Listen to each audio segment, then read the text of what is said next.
Hello guys, कैसे हैं आप सब। मैं आकाश कुमार सिंह स्वागत करता हूं आप सभी का आपके अपने चैनल आकाश सिंह इन्फो में। आज हम बात करने वाले हैं एक नए रिक्रूटमेंट के बारे में, एक नई वैकेंसी के बारे में जिसका नोटिफिकेशन जारी कर दिया गया है। और ये जो वैकेंसी है LIC AAO की है, जिसको बोलते हैं कि असिस्टेंट एडमिनिस्ट्रेटिव ऑफिसर की ये वैकेंसी है। और आज ही इस वैकेंसी के नोटिफिकेशन आया, तो इसी वैकेंसी के बारे में आज हम डिटेल में समझने वाले हैं कि इसमें टोटल नंबर ऑफ पोस्ट क्या है, ऑनलाइन फॉर्म कैसे फिल करें और एग्जाम पैटर्न क्या है, एलिजिबिलिटी क्राइटेरिया क्या रखी गई, इन सारी बातों को डिटेल में समझेंगे। तो जिन्होंने भी अभी मेरे चैनल को सब्सक्राइब नहीं किया, जाके मेरे चैनल को सब्सक्राइब कर लें, ऐसे ही गवर्नमेंट जॉब नोटिफिकेशन के लिए। तो सबसे पहले हम इस वैकेंसी के बारे में कुछ बातें समझ लेते हैं कि ये जो वैकेंसी है, ये वैकेंसी आपकी दोनों लैंग्वेज में रखी जाती है, हिंदी और इंग्लिश दोनों में ये वैकेंसी क्या होती है, रखी जाती है। अब इस वैकेंसी के बारे में हम समझ लेते हैं कि ये जो वैकेंसी है किस लैंग्वेज में है। एक है आपकी इंग्लिश और दूसरी है हिंदी। दोनों लैंग्वेज में ये वैकेंसी रहने वाली है। ठीक है। और इसका जो ऑफिशियल वेबसाइट है वो यहाँ पे दिया हुआ ऑफिशियल वेबसाइट, यहाँ से जाके आप इस फॉर्म को फिल कर सकते हैं। ऑर्गेनाइजेशन क्या है जो इस वैकेंसी को अप्लाई करवाती है, तो life insurance corporation of India, मतलब LIC इसको कंडक्ट कराती है। पोस्ट जो निकली हुई है यहाँ पे, वो असिस्टेंट एडमिनिस्ट्रेटिव ऑफिसर की निकली हुई है, जिसको बोलते हैं AAO। इसमें टोटल नंबर ऑफ जो वैकेंसी है 300 है। नेशनल एग्जाम है, गवर्नमेंट जॉब है। मोड ऑफ एप्लीकेशन क्या रहने वाला है, ऑनलाइन रहने वाला है। और डेट क्या है फॉर्म को फिल करने की, रजिस्ट्रेशन करने की, 15 से लेके 31 तारीख तक इस फॉर्म को फिल किया जा सकता है। ऑनलाइन मोड है एग्जाम का।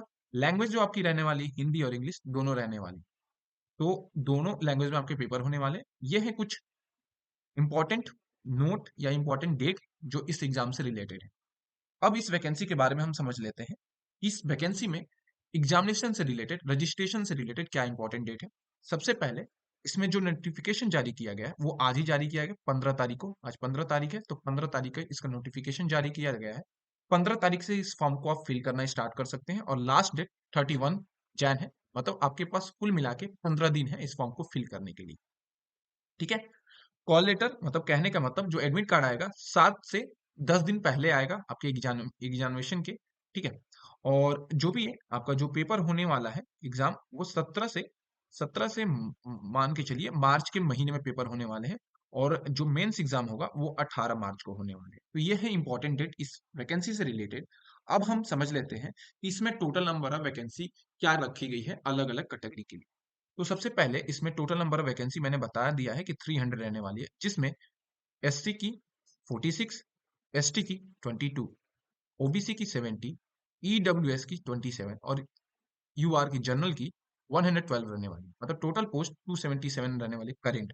बैकलॉग जो पोस्ट है इसमें कितनी, बैकलॉग क्या होता है, जो ऐसे पोस्ट जो अभी फिल नहीं हुए थे पिछले जो वैकेंसी निकली थी उसमें, ऐसे टोटल पोस्ट कितने हैं 23। टोटल मिला के वैकेंसी कितनी है 300। तो ये 300 पोस्ट यहाँ पे रखी गई है। अब आते हैं अप्लीकेशन फीस के बारे में बात करते हैं।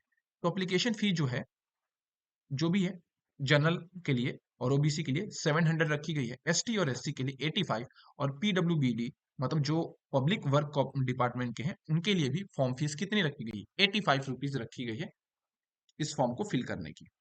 अब इस वैकेंसी की एलिजिबिलिटी क्राइटेरिया समझ लेते हैं। सबसे पहले हम इसकी एज लिमिट को समझते हैं। एज लिमिट जो रखी गई है इस फॉर्म को फिल करने के लिए, वो 21st ईयर से क्या होना चाहिए, 30 ईयर के बीच में होनी चाहिए। मतलब आपकी जो एज है 21 से लेके 30 के बीच में है, तो आप इस फॉर्म को फिल कर सकते हैं।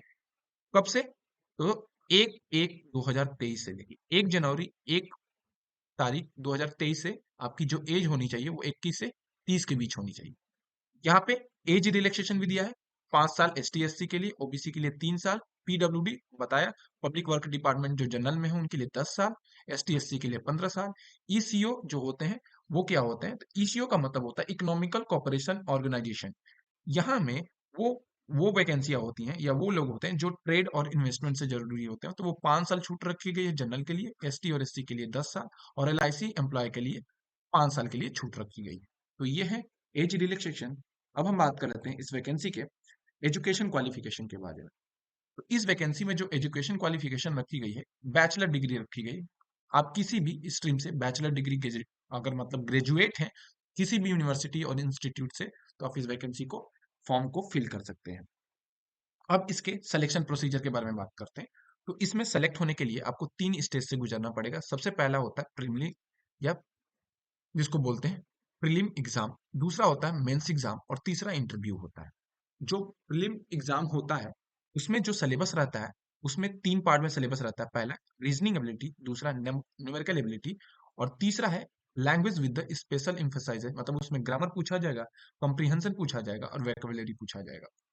35 क्वेश्चन रहेंगे आपके रीजनिंग से, मैथ से आपके 35 क्वेश्चन, 30 क्वेश्चन इंग्लिश से रहेंगे और एक एक नंबर के सारे क्वेश्चन रहते हैं। 20 मिनट मिलेंगे आपको रीजनिंग के लिए, 20 मिनट आपको न्यूमेरिकल एबिलिटी के लिए और 20 मिनट आपको ग्रामर के लिए मिलेंगे। टोटल नंबर ऑफ क्वेश्चन कितने हैं? तो टोटल नंबर ऑफ क्वेश्चन यहाँ पे 100 रखेंगे। 70 मिनट आपको मिलेंगे, सॉरी, क्वेश्चन 100 है, 70 टोटल मार्क्स रहने वाले हैं और यहाँ पे 60 मिनट आपको टोटल मिलने वाले इस पेपर को करने के लिए। ये जो ये जो आपको है, इसको क्वालिफाई करना आपको जरूरी है, लेकिन इसके नंबर आपके रैंकिंग में नहीं जुड़ने वाले। मतलब आपको इसको पास करना पड़ेगा, लेकिन ये नंबर जुड़ेगा नहीं आपके रैंक में। ठीक है, तो ये सारी चीजें 0.25 नंबर डिटेक्ट होगा। इस एक कोई भी आप रॉन्ग आंसर करेंगे उसमें ये आपका 0.2 नंबर डिटेक्ट होगा। अब मेंस एग्जाम जो होगा उसमें क्या क्या पूछा जाएगा, तो उसमें सबसे पहले आपसे रीजनिंग पूछा जाएगा जिसमें 30 क्वेश्चन होंगे। ठीक है, नंबर कितने होंगे? 90 नंबर होंगे। 40 मिनट आपको मिलेगा इस पेपर को करने के लिए, इस सेक्शन को करने के लिए। फिर जनरल नॉलेज और करंट अफेयर पूछा जाएगा आपसे, 30 क्वेश्चन होंगे। टोटल 60 नंबर का होगा ये पेपर, 20 मिनट आपको करने के लिए मिलेगा। फिर है प्रोफेशनल नॉलेज, जिस ट्रेड के लिए, जिस के लिए आप अप्लाई कर रहे हैं उसमें 30 क्वेश्चन पूछा जाएगा, 90 नंबर का, 40 मिनट आपको टाइम दिया जाएगा। फिर आता है इंश्योरेंस और फाइनेंशियल मार्केट अवेयरनेस से 30 क्वेश्चन पूछे जाएंगे जो कि 60 नंबर के रहने वाले, 20 मिनट आपको यहाँ पे भी मिलेगा। मतलब 120 क्वेश्चन 300 नंबर के होंगे, 120 मिनट आपको मिलने वाले। यहाँ पे भी आपसे लैंग्वेज में लेटर राइटिंग और ऐसे लिखवाया जाएगा जो कि टोटल नंबर 25 होगा। 2 क्वेश्चन रहेंगे इससे रिलेटेड, 30 मिनट मिलेंगे इस लेटर या ऐसे को लिखने के लिए। ठीक है, और उससे भी इंपॉर्टेंट, इसके भी नंबर नहीं जुड़ने वाले हैं आपके किसी भी रैंक में, या जो भी रैंक आपकी होने वाली है या जो भी नंबर जुड़ेंगे उसमें ये इसके नंबर नहीं जुड़ने वाले हैं, लेकिन इसको पास करना आपको क्या है, जरूरी है। अब हम बात कर लेते हैं इसके बाद। तो इसको क्वालिफाई करने के लिए यहाँ पे लिखा भी है, candidate required to qualify each of the test. हर एक सेक्शन में आपको क्वालिफाई होना जरूरी है, तभी आप आगे बढ़ सकते हैं। और 1.4 मार्क्स डिटेक्ट होंगे किसी भी गलत क्वेश्चन को करने के लिए। ठीक है, और फेज 2 के मार्क्स जुड़ेंगे अगले और इंटरव्यू के लिए। इंटरव्यू में जाने के लिए फेज 2 के मार्क्स इंपॉर्टेंट है। अब आते हैं, बात कर लेते हैं जो सबसे इंपॉर्टेंट है, इसकी सैलरी के बारे में। तो यहाँ पे जो सैलरी है, पे स्केल है, वो 53,000 से लेके 1,20,000 तक रहेगी आपकी सैलरी। पे स्केल आपको यहाँ पे दिया गया है।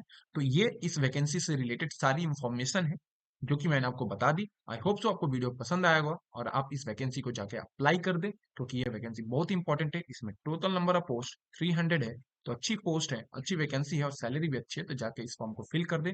और जिन्होंने भी अभी मेरे चैनल को सब्सक्राइब नहीं किया है, जाके मेरे चैनल को क्या कर लें, सब्सक्राइब कर लें। Thank you.